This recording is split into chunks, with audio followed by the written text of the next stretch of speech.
ಚಿಂದಿ ಉಡಾಯಿಸೋ ಖಾರ ಬಣ್ಣ ರುಚಿಯನ್ನು ನೀಡುತ್ತದೆ. ಮೆಣಸಿನ ಪುಡಿ ಚಿಂದಿ ಉಡಾಯಿಸೋ ಖಾರ ಬಣ್ಣ ರುಚಿ. ಕೇಂದ್ರ ಸರ್ಕಾರದ ಪೋಷಣ್ ಆಪ್ನಿಂದ ಮಾಹಿತಿ ಸೋರಿಕೆ. ಆಪ್ನಿಂದ ಗರ್ಭಿಣಿ ಬಾಣಂತಿಯರ ಮಾಹಿತಿ ಸೋರಿಕೆ. ಸೈಬರ್ ವಂಚಕರ ಕೈ ಸೇರ್ತಾ ಪೋಷಣ್ ಆಪ್ನಲ್ಲಿನ ಮಾಹಿತಿ ಅನ್ನುವಂತ ಪ್ರಶ್ನೆ ಈಗ ಹುಟ್ಕೊಳ್ತಾ ಇದೆ. ಟಿವಿ ಫೈನಲ್ಲಿ ಸೈಬರ್ ವಂಚಕರ ವಂಚನೆಯ ಎಕ್ಸ್ಕ್ಲೂಸಿವ್ ಸ್ಟೋರಿಯನ್ನ ತೋರಿಸ್ತಾ ಇದ್ದೀವಿ. ಪ್ರಧಾನಮಂತ್ರಿ ಮಾತೃ ವಂದನಾ ಯೋಜನೆಯಲ್ಲಿ ಹಾಗಿದ್ರೆ ಮಾಹಿತಿ ಅನ್ನೋದು ಸೋರಿಕೆ ಆಗಿದೆಯಾ ಅನ್ನುವಂಥ ಅನುಮಾನ ಹುಟ್ಕೊಳ್ತಾ ಇದೆ. ಯಾಕೆ ಈ ಅನುಮಾನ ಹುಟ್ಕೊಳ್ತಾ ಇದೆ? ಈ ಹಿಂದೆ ಕೂಡ ಸರ್ಕಾರಕ್ಕೆ ಸಂಬಂಧಪಟ್ಟಂತ ಕೆಲವೊಂದಷ್ಟು ಡಾಟಾಬೇಸ್ಗಳು ಈ ರೀತಿಯಾಗಿ ಸೈಬರ್ ವಂಚಕರ ಕೈ ಸೇರಿದ್ ಇದೆ. ಸೊ ಇಲ್ಲೂ ಕೂಡ ಅದೇ ರೀತಿಯಾಗಿ ಆಗಿದ್ಯಾ ಅನ್ನುವಂಥ ಒಂದು ಪ್ರಶ್ನೆ ಹುಟ್ಕೊಳ್ತಾ ಇರೋದು. ಎಲ್ರಿಗೂ ಗೊತ್ತಿರೋ ಹಾಗೇನೆ ಕೇಂದ್ರ ಸರ್ಕಾರದ ಪೋಷಣ್ ಆಪ್ ಇದೆಯಲ್ಲ, ಇದರಿಂದ ಮಾಹಿತಿ ಸೋರಿಕೆ ಆಗಿದೆ. ಈ ಆಪ್ ಅನ್ನ ಬಳಸ್ತಾ ಇರುವಂತಹ ಅಥವಾ ಇಲ್ಲಿ ರಿಜಿಸ್ಟರ್ ಆಗಿರುವಂತಹ ನಮೂದಾಗಿರುವಂತಹ ಗರ್ಭಿಣಿ ಬಾಣಂತಿಯರು, ಇವರ ಹಿನ್ನೆಲೆ, ಇವರ ವಯಸ್ಸು, ಇವರ ಹೆಲ್ತ್ ಕಂಡೀಷನ್ನು, ಇವರ ಊರು ಪ್ರತಿ ಒಂದು ಕೂಡ ಸೋರಿಕೆ ಆಗಿದೆ ಅನ್ನುವಂಥ ಅನುಮಾನ. ಸೈಬರ್ ವಂಚಕರ ಕೈ ಸೇರ್ತಾ ಹಾಕಿದ್ರೆ ಪೋಷಣ್ ಆ್ಯಪ್ನಲ್ಲಿನ ಈ ಒಂದು ಮಾಹಿತಿ ನೋಡಿ, ಯಾವುದೇ ಸರ್ಕಾರದ ಆ್ಯಪ್ಗಳಾಗಿರ್ಬೋದು, ಅದರಲ್ಲಿ ನೀಡುವಂಥ ಡೀಟೇಲ್ಸ್ ಏನಿರುತ್ತೆ ಅದು ಗೌಪ್ಯವಾಗಿರಬೇಕು. ಆದರೆ ಆ ಮಾಹಿತಿ ಸೋರಿಕೆ ಆಗಿದೆಯಾ ಅಥವಾ ಅದು ಸೈಬರ್ ವಂಚಕರ ಪಾಲಾಗಿದೆಯಾ ಅನ್ನುವಂಥ ಪ್ರಶ್ನೆ ಸಹಜವಾಗಿ ಈ ಕುತೂಹಲಕ್ಕೆ ಕಾರಣವಾಗ್ತಾ ಇದೆ. ಟಿವಿ ಫೈನಲ್ಲಿ ಸೈಬರ್ ವಂಚಕರ ವಂಚನೆಯ ಪಿನ್ ಟು ಪಿನ್ ಮಾಹಿತಿಯನ್ನು ನೀಡ್ತಾ ಇದ್ದೀವಿ. ಮಾತೃ ವಂದನಾ ಫಲಾನುಭವಿಗಳಿಗೆ ಸೈಬರ್ ವಂಚಕರಿಂದ ಆಮಿಷವನ್ನು ಒಡ್ಡಲಾಗ್ತಾ ಇದೆಯಂತೆ. ಕೇಂದ್ರ ಸರ್ಕಾರ 12,000, 20,000 ನೀಡ್ತಾ ಇದೆ ಅಂತ ಕರೆ ಮಾಡೋದು. ಇಲಾಖೆಗೆ 4,598 ರೂಪಾಯಿ ಗೂಗಲ್ ಪೇ ಮಾಡಬೇಕು ಅಂತ ಒತ್ತಾಯ ಮಾಡೋದು.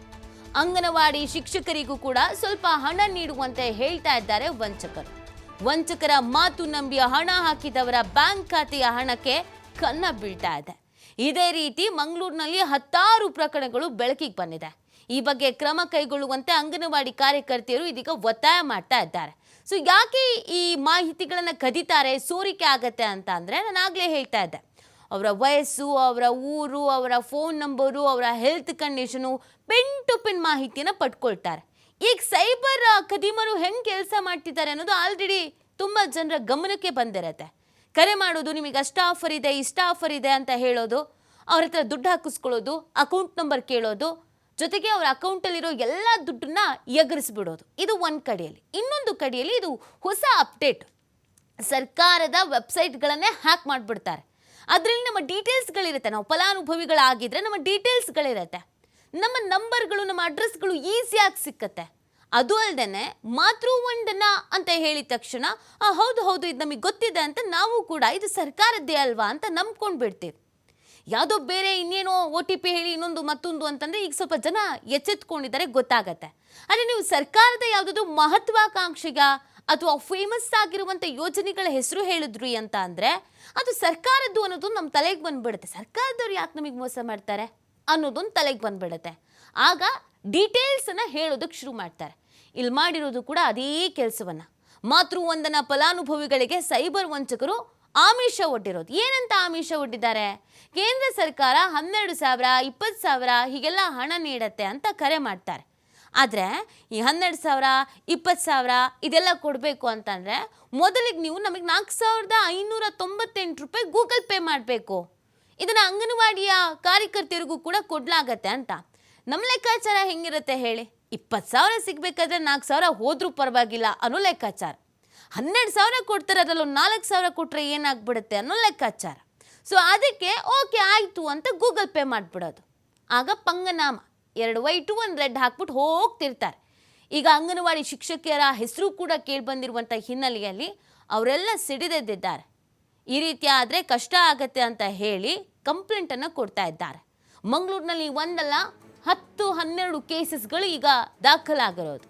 ಈ ಪ್ರಕರಣಗಳು ಬೆಳಕಿಗೆ ಬರ್ತಾ ಇದ್ದ ಹಾಗೇನೆ ಈ ಬಗ್ಗೆ ಕ್ರಮವನ್ನು ಕೈಗೊಳ್ಳಬೇಕು ಅಂತ ಅಂಗನವಾಡಿ ಕಾರ್ಯಕರ್ತೆಯರು ಒತ್ತಾಯ ಮಾಡ್ತಾ ಇದ್ದಾರೆ. ಯಾಕಂದರೆ ಅಂಗನವಾಡಿಯರ ಕಾರ್ಯಕರ್ತೆಯರ ಹೆಸರಿನಲ್ಲೂ ಕೂಡ ಮೋಸ ಮಾಡಲಾಗ್ತಿದೆ, ಧೋಖಾ ಮಾಡಲಾಗ್ತಿದೆ. ಇದರಿಂದ ಪಾಪ ಅವರುಗಳ ಹೆಸರಿಗೂ ಕೂಡ ಕೆಟ್ಟ ಹೆಸರು ಅಂಟ್ಕೊಂಡು ಬಿಡುತ್ತೆ. ಆ ಕಾರಣಕ್ಕಾಗಿ ಅವರು ಒತ್ತಾಯ ಮಾಡ್ತಾ ಇದ್ದಾರೆ.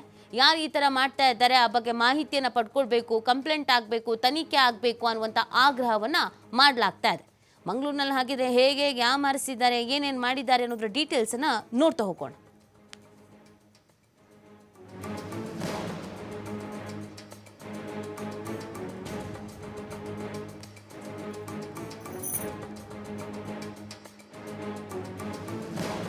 ನೋಡಿ, ಈ ರೀತಿಯಾದಂಥ ಆ್ಯಪ್ ಇದನ್ನ ಬಳಕೆ ಮಾಡಿಕೊಂಡು ಮೋಸ ಮಾಡ್ತಾರೆ. ಸೊ ಇದು ಕಂಪ್ಲೀಟ್ ಆಗಿ ಇದು ಗರ್ಭಿಣಿಯರು, ಬಾಣಂತಿಯರು ಅವರಿಗೆ ಅಂತಾನೆ ಡಿಸೈನ್ ಆಗಿರುವಂಥ ಆ್ಯಪ್. ಇದನ್ನು ಅವರೇ ಬಳಕೆ ಮಾಡ್ಕೊಳ್ತಾ ಇರ್ತಾರೆ. ಮೊಬೈಲ್ನಲ್ಲಿ ಈ ಆ್ಯಪ್ ಇರುತ್ತೆ.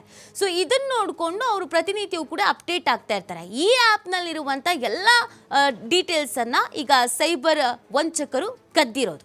ಇದೇ ನಂಬರ್ಸ್ಗಳಿಗೆ ಕಾಲ್ ಬರ್ತಾ ಇರೋದು. ರಿಜಿಸ್ಟರ್ ಆಗಿರುತ್ತಲ್ಲ, ಆ ನಂಬರ್ಗೆ ಕಾಲ್ ಬಂದು ಯಾಮಾರಿಸುವಂಥ ಕೆಲಸವನ್ನು ಮಾಡಲಾಗ್ತಾ ಇದೆ. ಈಗ ತನಿಖೆ ಚುರುಕಾಗಿದೆ. ತನಿಖೆಯಲ್ಲಿ ಇದು ಯಾವ್ಯಾವ ರೀತಿಯಾಗಿ ಚೈನ್ ಲಿಂಕ್ ಇದೆ, ಕೇವಲ ಇಲ್ಲಿ ನಮ್ಮ ರಾಜ್ಯದಲ್ಲಿ ಮಾತ್ರನಾ ಅಥವಾ ನಮ್ಮ ರಾಜ್ಯದಲ್ಲಿ ಮಂಗಳೂರಲ್ಲಿ ಮಾತ್ರನಾ, ಬೇರೆ ಬೇರೆ ಕಡೆ ಆಗಿದೆಯಾ, ಇದೆಲ್ಲದ್ರ ಬಗ್ಗೆ ಮಾಹಿತಿಯನ್ನು ಕಲೆ ಹಾಕ್ತಾ ಇದ್ದಾರೆ. ಸೊ ಬಹಳ ಎಚ್ಚೆತ್ಕೊಂಡಿರಬೇಕು. ಇದರಿಂದ ತಿಳ್ಕೊಬೇಕಾಗಿರೋದು ಇಷ್ಟೇ, ಯಾವುದೇ ಆ್ಯಪ್ಗಳಾಗಿರಲಿ ಅಥವಾ ಯಾವುದೇ ಸರ್ಕಾರದ ಕಡೆಯಿಂದ ಬರುವ ಕಾಲ್ಸ್ ಆಗಿರ್ಬೋದು, ಬ್ಯಾಂಕ್ ಕಡೆಯಿಂದ ಬರುವ ಕಾಲ್ಸ್ ಆಗಿರ್ಬೋದು, ನಿಮ್ಮ ವೈಯಕ್ತಿಕ ಡೀಟೇಲ್ಸ್ ಅನ್ನು ಕೊಡೋದಕ್ಕಿಂತ ಮುಂಚೆ 1000 ಬಾರಿ ಯೋಚಿಸಿ. ಅದರ ಜೊತೆಗೆ ಫೋನ್ ಪೇ ಮಾಡಿ, ಗೂಗಲ್ ಪೇ ಮಾಡಿ ಅಂತ ನಂಬರಿಗೆ ಏನಾದರೂ ದುಡ್ಡು ಹಾಕಿ ಅಂತ ಹೇಳಿದ್ರೆ ದಯವಿಟ್ಟು ಆ ಕೆಲಸವನ್ನ ಮಾಡೋದಕ್ಕೆ ಹೋಗಬೇಡಿ. ಇದ್ರ ಬಗ್ಗೆ 4-5 ಜನರ ಹತ್ರ ವಿಚಾರಿಸಿ ಮಾಹಿತಿಯನ್ನು ಪಡ್ಕೊಂಡು ಆಮೇಲೆ ದುಡ್ಡು ಹಾಕಿ. ಹೆಚ್ಚಿನ ಹಣ ಸಿಗುತ್ತೆ ಅಂತ ಆಸೆಗೆ ಬಿದ್ದು ಇರೋ ಹಣನೂ ಕಳ್ಕೊಳ್ಳೋದಕ್ಕೆ ಹೋಗಬೇಡಿ.